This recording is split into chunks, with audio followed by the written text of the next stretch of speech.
What's up, everyone? This is Terry with College Football Stop. I'll be bringing you another video today regarding Ohio State football. Um, just to start with some things about my channel in general, I'm hoping later down the road for this channel to be like a national college football channel. I love college football, so I want to dive into more teams as we get farther down the road here. For now, it was just week 0. Teams haven't even played a game yet, most of them. So we're gonna just stick with Ohio State football. That's my favorite team. That's the one that I love. So we'll go from there. So let's get into what I have for you today. The purpose of today's show is going to be to discuss the Ohio State defensive line and specifically getting after the quarterback. So sack numbers. So what I did is I went back and looked at the sack totals from 2022, and then plus a couple other teams we'll get into here, and then I want to compare that to what I think we can see in 2023, and then we'll go from there. So looking back at 2022, Ohio State had 34 sacks throughout the entire year. Looking at a couple teams like Georgia and Michigan, Georgia finished with 35, 2 games more than Ohio State. Michigan finished with 37, with one more game than Ohio State. So Ohio State's leading sacker from last year had 4.5 sacks. That was Jack Sawyer. Georgia's leading sacker also had 4.5 sacks. So it's not all doom and gloom. It's not terrible, okay? But I do think that Ohio State's defensive line will take a step up this year, um, in terms of getting more sacks, getting after the quarterback, strictly because the secondary should be a lot better. And then those guys are just older. You have some up and coming guys too, who we'll talk about here in a little bit. So as um, the first thing going into 2023, um, I want to talk about the returning production from 2022. Okay, so Ohio State, there's only two sacks total from last year that are not returning on this year's Ohio State team. And that goes for the whole team, not just the defensive line.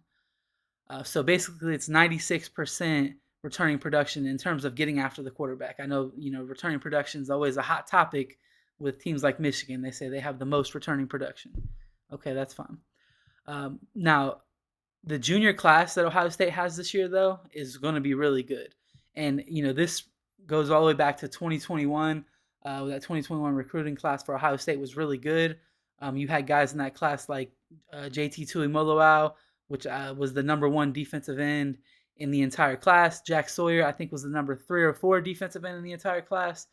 And then Mike Hall, Tyleik Williams, which they've both flashed, especially last year. You've seen Mike Hall flash in the Notre Dame game. You've seen Tyleik flash throughout the year in some big games too. The Penn State game, he had a big tackle for loss on a 4th down to stop Penn State, and then the Georgia game, he had a big pass deflection in the third quarter where Ohio State held Georgia to 0 points.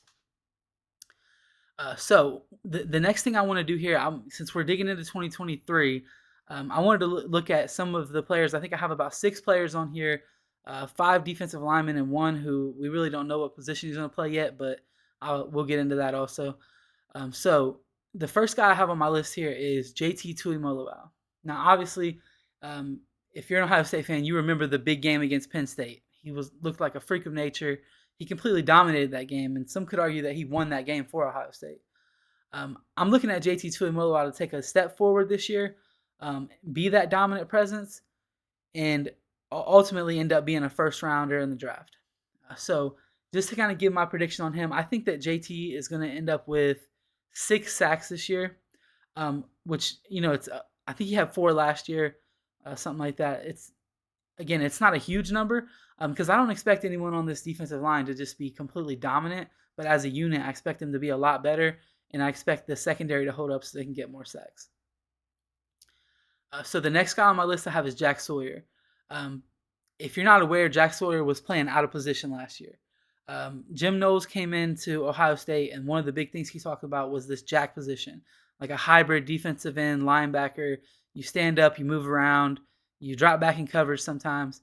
Well, Jack Sawyer, I don't think was ever supposed to play that position, but the guy who was supposed to play it, Mitchell Melton, got hurt, and then they put Jack Sawyer into it, and frankly, he was just too big for that position.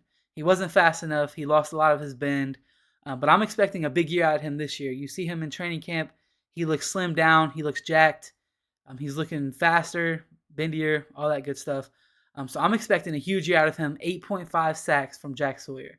And I think that's going to catapult him into being the first defensive end taken in the next NFL draft.